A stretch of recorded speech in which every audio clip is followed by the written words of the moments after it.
Hey everyone, welcome back. Today we're going to be talking about Samsung's The Frame television.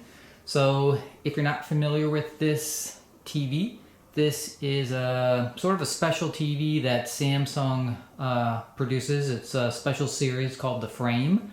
And what it's supposed to be is it's a television that also doubles as a picture frame and displays art or pictures on your TV when it's not on. So it never looks like a black screen. And the other thing about it is the actual, casing or frame of the television looks like an actual picture frame and sits flush against the wall. So you can't tell it's a television.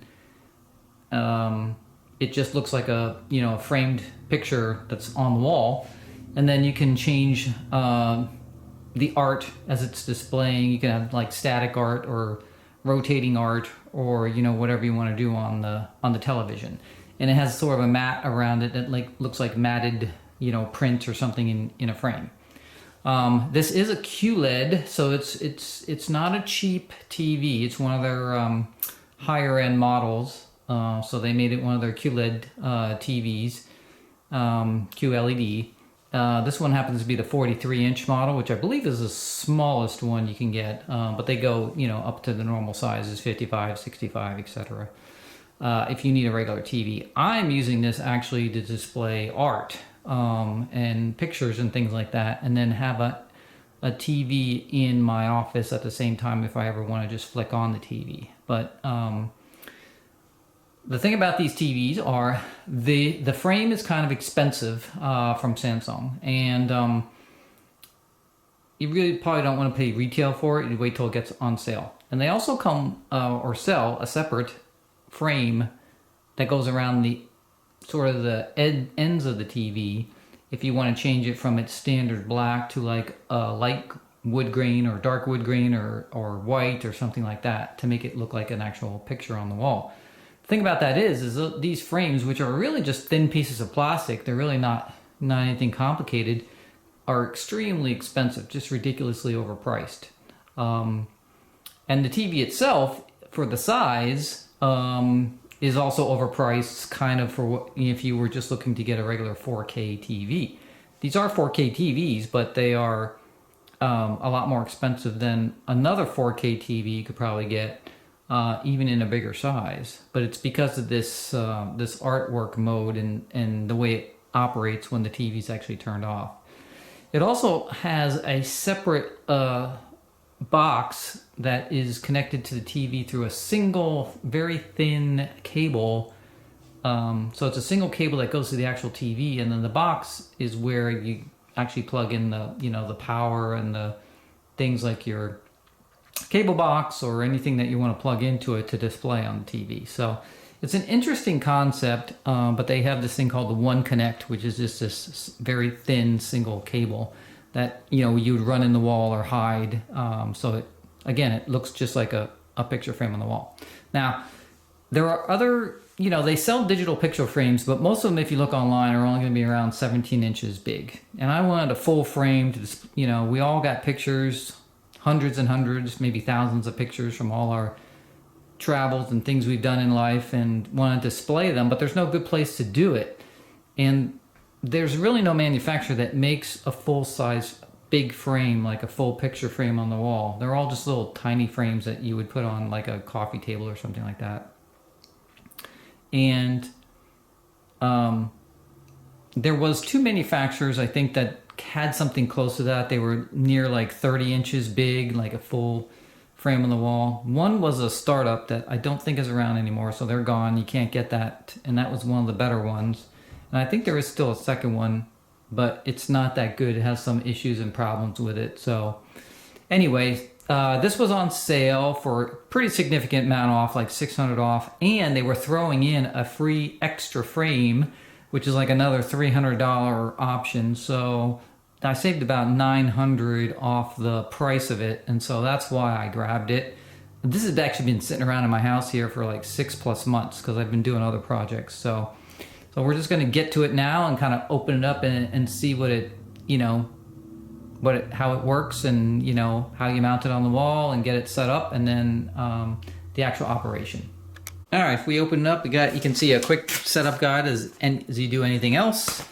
There is some kind of looks like a tool here or something that you get with it. There is a bag of stuff which has who knows what in it. So there's a user guide and other pieces in here. And then we have this box here. This is the One Connect box. So this will have the box and then the cable in it and everything else that goes with that. And then there's a remote. Oh, no, another key. Actually, you know what? This is not a key. I bet you this is a stand because there's two of them. So if you did want to put it on a stand like a regular TV, you could. Obviously, I'm trying to use it in the picture mode mostly, so this is going to be on the wall. But take this out here. And then there's a box here. No gap wall mount. So again, this is where I told you it mounts on the wall like a framed picture, and you will not be able to tell from the sides or see anything from the sides or top or bottom that it's an actual TV. So that comes with it. And then of course you have the TV itself, and you can see it's square here, right? So let me see if I can pull this off here. Okay, so there you can see it's a solid square, so that it looks like a mounted frame. So let's pull it out and see what it looks like. Okay, so here it is, and you can see from the side here. If I give it a side angle, can't tell it's a television, right? Because it's just got a square edge. And then if you look at the back, you can see it's completely flat. And so at the bottom here, I'm sure there's some connections for that cable and things like that, but we'll get to that part. It's got some plastic protective covering on the frame right now, but this is the piece right here that you can switch out for a different color frame. So I have a lot of art in my house that has very light colored wood around it. So that's the one I picked for the extra frame. So let me pull that out so you can see what that looks like. Alright, so here's the Connect box. It's just a square black box that you would hide somewhere, or if you're using it as a regular TV, you'd put it in your TV stand or whatever, or if you're using it as a picture, you'd have to hide it somewhere. So that's the key. You gotta have a place to put it, because obviously you need power. So there's a power supply there. There is an antenna cable in if you were using straight over the air antenna. There's a digital out. There's a Ethernet cable connection. There are 4 HDMI connections. One is a audio return channel too, so they have that. And then you have the One Connect. So this is where it will connect here, and then that'll be the single cable that goes up to the television. All these other ones just go to your individual devices. So that's the one thing you have to keep in mind. If you are planning to use this strictly kind of like for me, with mostly for art, you got to make sure you have a place to put this box somewhere. Because it at least needs power to the television, right? And it's not that, it's not gigantic, but it's not small either. So it's a good size box here. So it's got to be at least a foot long, and then maybe 6 inches wide there. So just keep that in mind when if you're planning this out. Alright, so when you open up the package, you're going to find this One Connect cable they're talking about. It's a clear, cable, has clear sheathing on it, obviously to make it hide a little better, but, if you were really trying to hide it, you'd run it into the wall and stuff like that. But and then it has 2 connectors. This connects to the TV. It's marked actually TV on it. And then this one obviously goes into the One Connect box. Now, I forget what size. I'd have to go look up in the instructions what size as far as length goes this is, but obviously it comes with the shorter one by default, and then there's a longer one that you can purchase as an accessory if you need more length. I think it's pretty long too, so you should be able to get what you need to get depending where you have to put that box. So just, FYI, you may have to buy an extra cable if you're really doing a long run to wherever you have to hide the One Connect box. Alright, so here's the TV on the actual stand. So if you're just going to use the TV on a TV stand, then it has these legs here. They're just metal legs. They actually just slide and click into the TV. No screws required, so it's actually kind of very nice. Easy installation as far as that goes. But let's talk about the wall mount, because that's what we are going to do in our installation. So on the back of the TV, there'll be these plastic panels that cover these slots here, and you'll take them off, and there's two of them. So you have this big vertical slot and then the horizontal. So this is where the no gap wall mount will sort of recess into the back of the TV once you have it mounted on the wall. So what do you get with the mount? Well, what you get is really just two pieces. You get the piece that mounts on the wall, and there's a template that goes with it. So what you'll do is you'll just screw that into your studs on the wall, or depending what kind of material you're screwing into. All the standard practices apply there, so you just make sure it's secure, and they recommend there's 6 screws, so 2 in the middle and 2 at least on one of the sections on each side here. So 6 screws total. This is the 48 3-inch model. It's kind of light, so I'm not sure I need 6 screws really in studs. Probably 4 would be enough, but what I'm going to do is I'm going to put this center one in first, snug it down, and then get it completely level on the wall. I'll hang the TV on to test it, and then after I'm sure it's in the right position, I'll screw the other screws in. So you get that piece that goes on the wall. If you notice, it just sort of has a slot in it right here. And what happens is this second piece, which is the piece that attaches to the TV, so this back part would actually attach to the back of the TV with 4 screws, and then you have this piece that tilts out. And so what happens is when you're hanging it on the wall, you simply just, if you look here, you just put it in the, basically in the slot here, and it sort of clicks in when you pull it down, and then you're just going to push this against the wall, and then it'll make the TV flat. The other thing it has is the TV has magnets in it here on the back. So once you have the mount on the wall and everything, and you actually put this here, it actually, you can see it like kind of snaps right onto it because there's magnets that pull it, and so that's what'll keep it close to the wall.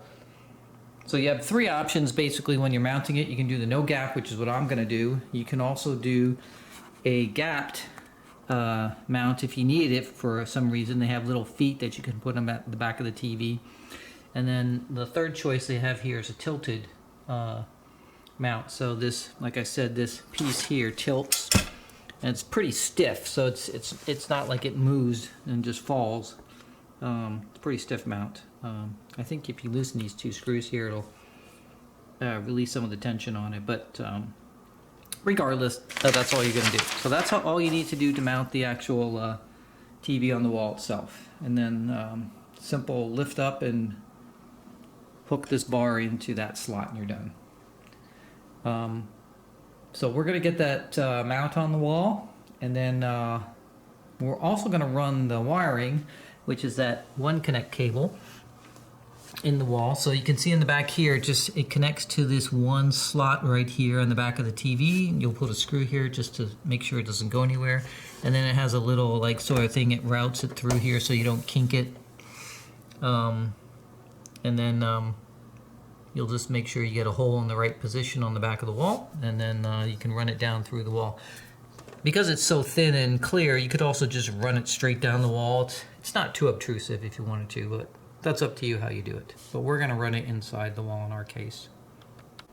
All right, so here we have it. We got it mounted on the wall here. You can see this is what it looks like if you do have the cable exposed. So it's thin, it's clear casing on it. And if you made it tight, and it wouldn't look too bad, but we're going to hide it in the wall so that you can't see it and you don't even know at all. But that's basically what it looks like. It's very thin. As far as the frame itself goes, it's actually pretty nice. So you really don't need to buy the extra frames unless you want a different color, but it looks like a black, basically what it looks like is black wood, flat. So it's a sort of a satin flat black, and it kind of looks just like a wood frame. So it's actually pretty nice. It's made of metal. And so if you're okay with just the black frame around it, then you really don't need to buy one of the other ones. But we did. If you notice on my paintings and stuff, it has sort of a light wood on it, so we're trying to match that. So we got the color they call beige, which is sort of a light wood grain color. So this is what you get when you get the kit. So you get 4 pieces, obviously, one to go around the entire frame, and you get this little pack of 4 corners, which fasten sort of the back of it, the back corners, and then 3 little plugs that go into these holes on the bottom piece right here to hold it up. I think I found out why these are a little more expensive than what I thought, and that is because these strips in the middle here are magnets. So these actually like just immediately clip on the frame on the sides and the top and everything, and there's no like fasteners or anything you really need except in the corners, which basically tightens them up so there's not gaps or anything like that. But besides that, they just sort of like snap right on because the magnet pulls it right to the metal frame. So that's probably why they're a little more expensive, although they're still overpriced, but they're more than just a single piece of plastic. So the instructions tell you what to do. You put the bottom piece on first, then you put the top and the side pieces on, and they all kind of go together right on the thing, and then that's pretty much it. So it's very easy to switch them out or change them if you need to in the future. But you can see they have a lip right here, so they'll cover the entire lip of the frame. So for instance, on this bottom piece right here, if I just sort of slide it on, and you hard to snap on, it kind of clicks right on. You can see it covers the entire bottom part there, right? So there's no black exposed. So it's actually pretty nice, and it fits actually perfectly when you do it. And then once you get it on there, you just put your little fasteners in the bottom to hold the bottom piece in, and then the rest just snap on. So really easy. So let me put that on and we'll get that installed. And then these little, you probably can't see them in here, but there's little corner fasteners, and basically what they do is in the back here, it goes into these little slots to kind of hold the corners together. And that way it keeps a nice tight corner. And that's pretty much it. So let me get those on and we'll see what it looks like. Alright, so there it is with the new frame around it. So now I have the sort of light colored wood frame around it instead of the black. But like I said, there's I think like 4 or 5 different colors you can choose from. There's a dark wood, a white, and different things. So you can get whichever one matches your home or whatever you want to use. The only thing that kind of gives away that it's an electronic device is, of course, they got to put their name somewhere. So at the top here on the edge of the frame, they put the word Samsung. So kind of wish they wouldn't have put that on there and just left it plain. But it's not too obtrusive on this one. I'm not sure what the color would be on the other ones. Maybe it's sort of the same thing where they just do a different shade of the same color. But anyway, so now that we got that done, we'll get the wire routed in the wall, and then I'll come back and we'll actually go over the software, the art mode, the TV mode, and all that stuff. Alright, so these are the ports that are on the side where I talked about before, where you could put either a USB flash drive in, or you notice in the middle one it says it's HDD 5 volts, which means you can actually put a hard disk drive that will power that if you had a hard disk, a portable hard disk drive you want to plug into it. So you can do either or depending, what you want, but this will allow you to put all your photos, if you have a lot of them especially, on a large flash drive, and then just plug it in, and then you can get them pre-organized in the order and everything you want on the flash drive, and then just load them in that way. So it's a lot easier, and you'll be able to pull them up inside the application when you select that drive. Okay, so here is the remote for the TV. It's really small, tiny remote. It's a little cheesy feeling, but it does work for what it is. You'll have the standard navigation buttons here. These toggle up and down, these silver buttons here for volume and channel. Couple of shortcuts for Netflix and Prime and things, but the main 2 buttons are the home button and then the art button at the top there, which also doubles as the power button. It does have Bixby voice control on it too, so there's a voice button right there. But this is Samsung's smart remote, where they sort of narrowed it down to just these few buttons that do a couple different things, and you pretty much use the menus on the television. So it does work. Little cheesy feeling, but it's good enough for, you know, for what you're using it for. All right, so there it is. There's it mounted on the wall. I've got the wire obviously running through the wall, so that's kind of what it looks like. This will just give you a preview. We'll go over all the settings and everything, but this is a preview. This is a photograph I took in Key West of a sunset, but you can see it has a mat around it, a blue mat, and it even has the little white trim on the inside of the blue mat. And if you look at it closely, it kind of looks like it has that three-dimensional look to it, like it's a real paper mat. So that's just one of the photographs, but you can see from the side here, looks just like a standard framed picture. And that's kind of what the finished product looks like, okay? So right now the wire's running down the wall, it comes out at the bottom through a plate, an outlet plate, and it comes over to the box here. But this box I'm gonna just put underneath the sofa here, and that'll hide all that. And that's pretty much it for the art mode. So let's get the camera set up here. I'll put it on a tripod and we'll go over all the settings and exactly how this all works. Alright, so if you want to also use your app on your phone or tablet, you can also use the Samsung SmartThings app. So if you have that set up in your house already because you have the hub, or like I have the home hub on the refrigerator, so it's already pre-set up with the other Samsung SmartThings thing. But the frame will show up on here when you connect it to your account. And it's kind of the same thing, so it's a little annoying. It's a little bit of a delay here. When you first go into it, it tries to give you the guide, but you'll have the universal guide right here. If you go back, then it'll take you to the main page here, which is, this is the remote. So you can actually control the TV with your smartphone too. The remote's built in there. It has the art mode and the universal guide at the bottom here. It's got a couple of little ellipses here to go into the art mode settings. So let's just go into that. So art mode settings, these are the settings that are not related to the television itself as far as the contrast and brightness and all the kind of stuff. These are specifically when you're in art mode, and you can control the brightness, the color tone, you can control when it sleeps after a certain amount of time, when it doesn't see there's any motion in the room. It does have a motion sensor on it, so it'll detect if it senses motion, and you can set the sensitivity. It also has a night mode, so if you want it to turn off when there's no lighting in the room or something, it'll do that too. So you can control when it sort of comes on and off, how long it stays on. But the main thing is probably the two top ones, which is the brightness and the color tone. So if you change the brightness or the color tone, then the photograph or the art that you're displaying, it'll change it so that it may look more realistic. So if you have it too bright, what it looks like is sort of like a lighted photograph or a lighted piece of art. And if you turn it down a little bit, then it looks more realistic, like it's an actual print inside of a frame. So you can adjust the brightness and the color tone. There's nothing wrong with having it bright if you like it to look like a lighted piece of art. So however you want to set it is up to you.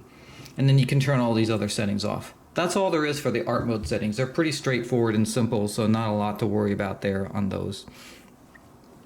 And then when you go into the art mode section, this is where it'll let you browse or add photos to your system. And then there's also a full remote thing where it has a trackpad on it too, if you want to use that. And that's pretty much on every screen. It's a little remote icon there. So if you go to the browse, then you can actually browse through the different sections, art store, Samsung collection, or your collection. So these are all your photos on the frame. And you can group them into favorites or things that you've purchased, whatever it may be. But whatever you go into, then it'll show you all your photos. And this is where you can remove photos if you've already added some, or set up a rotation and everything else that we're going to go over a little bit later. But you'll have all these different choices here on the screen within the app. So you can do everything in the app that you can do on the remote. So however you do it, it doesn't really matter. What's nice about this is that if you have photos that you've taken with your actual phone that you just want to load onto the TV, then you can browse out through here to the photos stored on your phone, so you don't have to transfer them to a PC or something else to get to them. So you could have multiple sources for your photographs. So then once you do that, you can load it onto the actual TV itself and you'll be all set to go.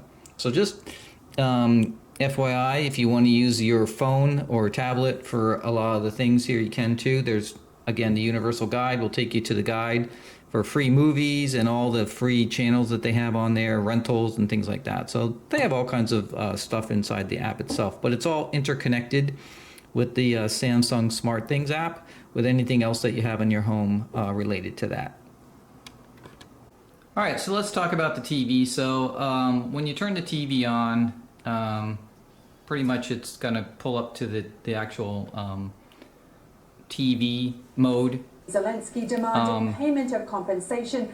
It does come with some free streaming on it already. Samsung has like a whole bunch of free streaming channels, so you don't even have to plug anything into the One Connect box at all. It's just got CBS News and a whole bunch of movie channels and all kinds of different stuff on there. There's a whole series of channels that you can choose from for streaming.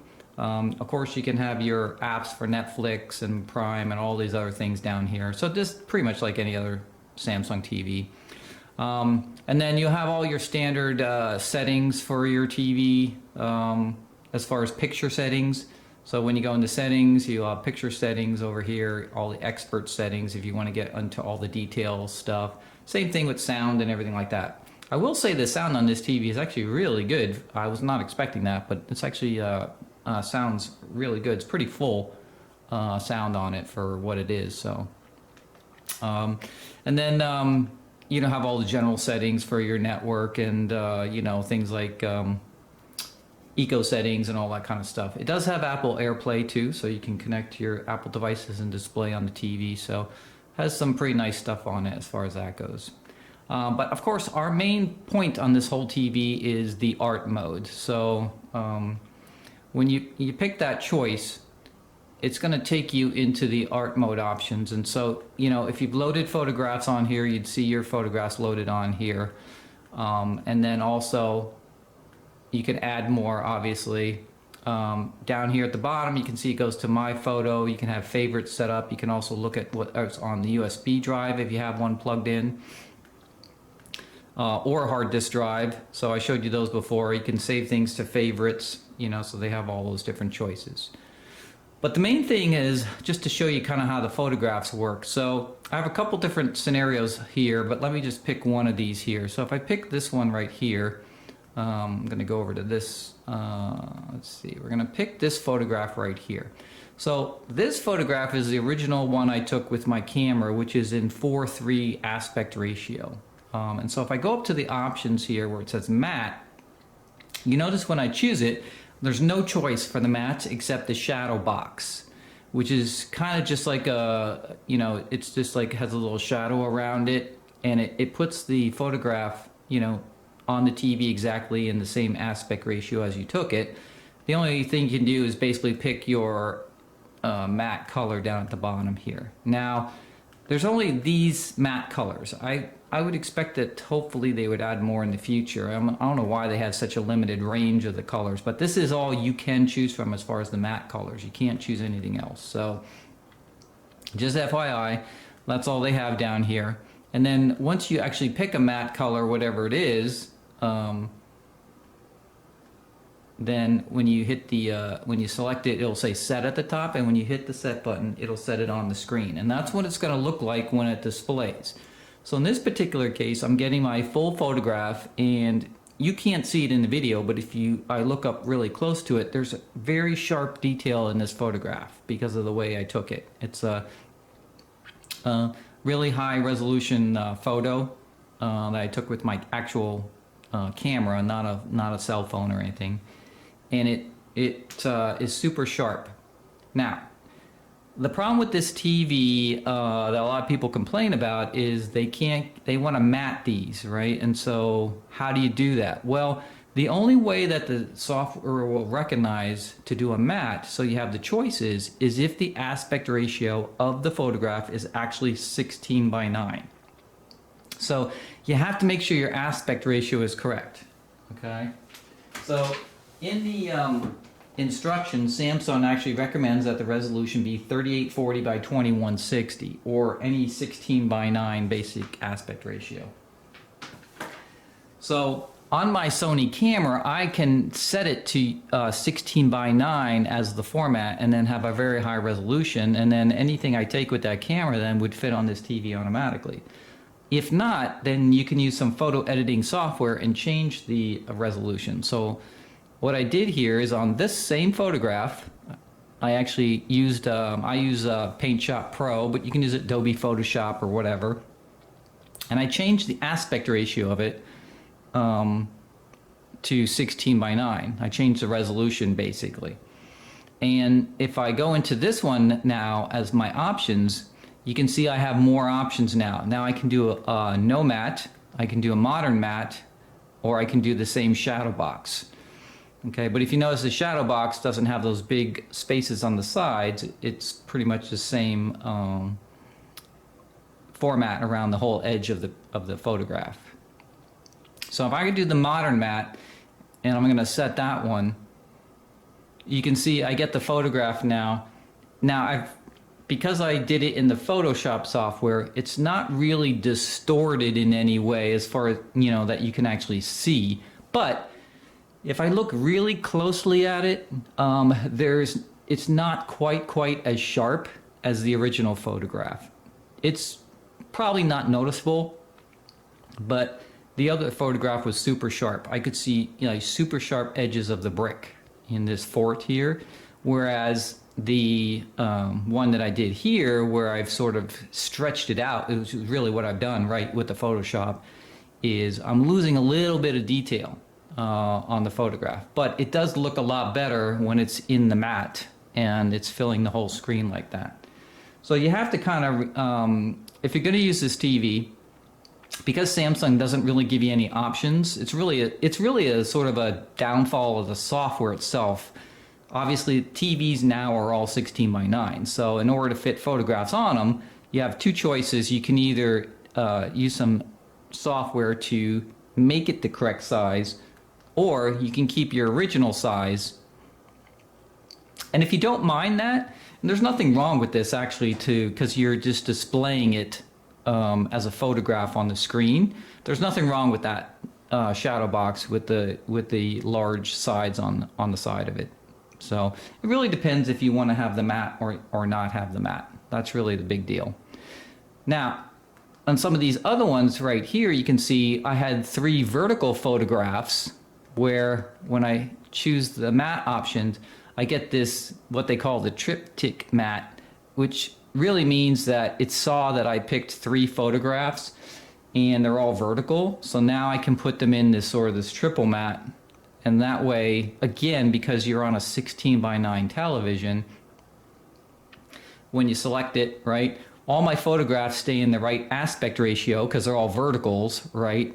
But they all fit into the 16:9 matte because it mattes it correctly. So for vertical photographs, you really probably wouldn't have too much of an issue unless you're doing a single vertical. If you're doing a single vertical photograph, then that's going to be a problem because you're not going to be able to matte it. But because I did a triple on that one, it actually worked. So let me do this one right here, which is just a single one. And you notice I don't have any choice except for the shadow box, you know. So let me go down here, change it to, yeah, I'm not sure what to change it to, but whatever you picked as a color. Some of the, I wish they had a few more colors down here because some of them, you know, you always try to pick a matte that complements the color of the, whatever the main color of the photograph is. And it doesn't have quite the palette that you'd probably want, but regardless, whatever you pick.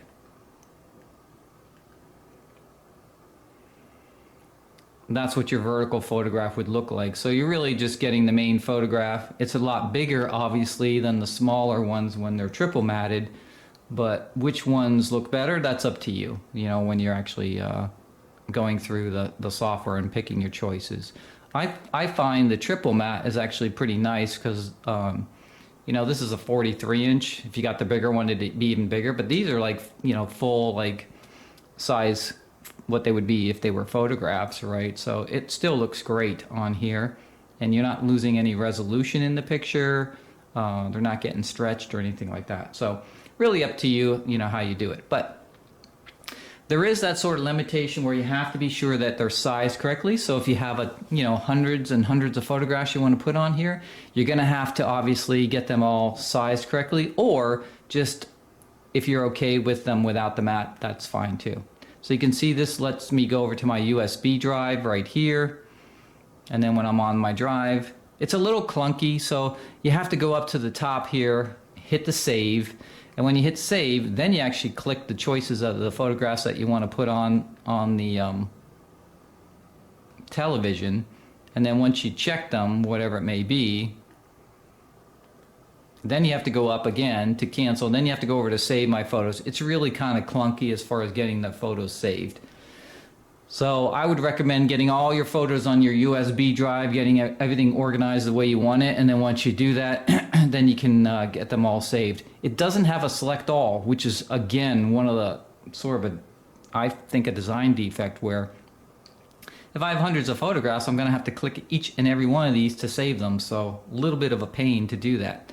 Once you hit save, then it'll actually save it to the TV and it'll be on here. And then you can actually go to that photograph, go up to options. You can save it as a favorite if you want to put it in your favorites list, or you can select matte. And then if you are in the right aspect ratio, it'll let you select the different types of mattes. You can also do no matte. And if you do no matte, then it would be full screen on the frame. I don't particularly like the full screen as much because it makes it look like it's a television more than a picture frame. I'd rather do, even if it was the wrong aspect ratio, like this one here. This is a very old, this is an actual film, taken with a film camera way long time ago, like 20 years ago. And I think that, whatever, that still looks better than trying to fill the full screen. So let me go back up to the matte options here. If I change this to something little less,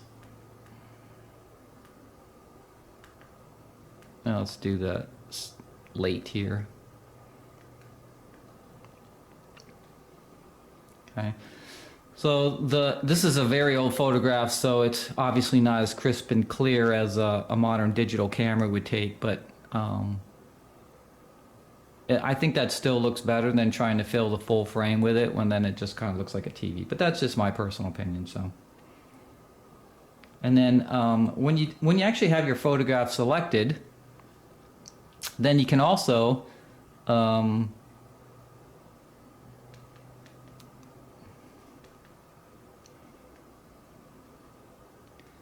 start a rotation. So you see at the here it says start rotation, right? And so first of all, you can pick, how often you want to rotate your photographs. They go from 7 days all the way down to every 10 minutes, depending what you want to do. And then once you do that, then it'll start rotating everything in that group that's in there, right? So for whatever folder, in this case it's in my folders, but if you had a favorites, you could also rotate your favorites, whatever it may be. The order they're going to rotate is the order that you see on the screen here. So it's basically the order that you put them into the frame TV in. And so that's another kind of a pain where they don't have a feature where it can just randomly select photographs. You have to actually set them all up in the order that you want them before you actually turn on the rotation. So I find that a little annoying too, because you're going to have to, again, if you're starting like me and you've got just hundreds of photographs you want to put on here, you're going to have to get them in, sort of put them in the order that you want. So it's going to be super time consuming to do all this stuff. And that's pretty much it. That's the basic features. It's not too hard. You can see here's the Samsung collection right here. So these are the sort of things that come with the TV that you can pick from. So they have a couple classics. There's Monet's Water Lilies. So they've got, you know, there's not a ton of them, but they want you to start a free trial is what they're after, basically, so that they can get you on a monthly subscription plan like every other you know, company in the world. But if you pick any of these, you can also mat them too. Has some details on them of what it is. Gives you some information on it if you're interested in that kind of stuff. But, you know, if I pick one of these, I go up to the mat. Same mat options as before. No mat, modern mat, shadow box mat. So you have those choices, and then you can pick, you know, what you want it, how you want it to be matted. And then you can set that, and then it'll display actual, you know, art on your TV. So they're just giving you a sort of a teaser with the art that they give you. They have a couple of categories: contemporary. Some are art, some are like photographs. They have some promotions for the free trials, and then you can do by artists.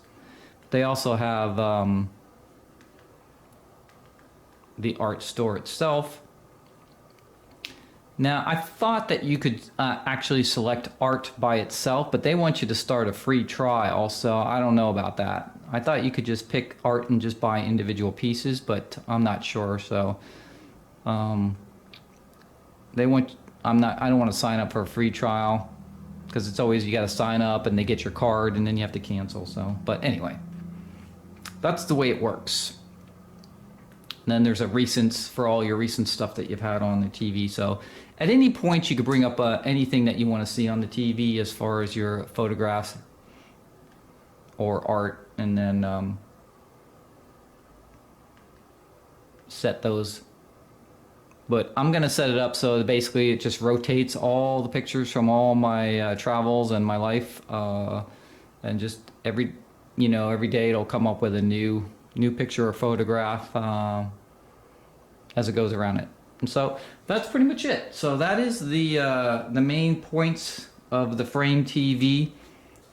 Some quirks with the software and trying to get your stuff loaded on your photographs. I did notice that a couple of manufacturers like LG are also starting to make TVs that have sort of the same type of thing. It does work fairly well, and I think it's really nice because it just looks like a frame, and you really like the fact that you'll have all your memories sort of like displaying and rotating around every day. But it does require a little work, so I'm gonna have to spend probably a couple weeks getting all my photographs organized, resized, and get them the way I want them so I can get them on the drive. So again, I'm loading it from a USB drive, which I'm gonna leave in the One Connect box. That's the easiest. And then you can just rotate them from there. So I hope you enjoyed the video on the Samsung Frame TV, and I'll see you next time.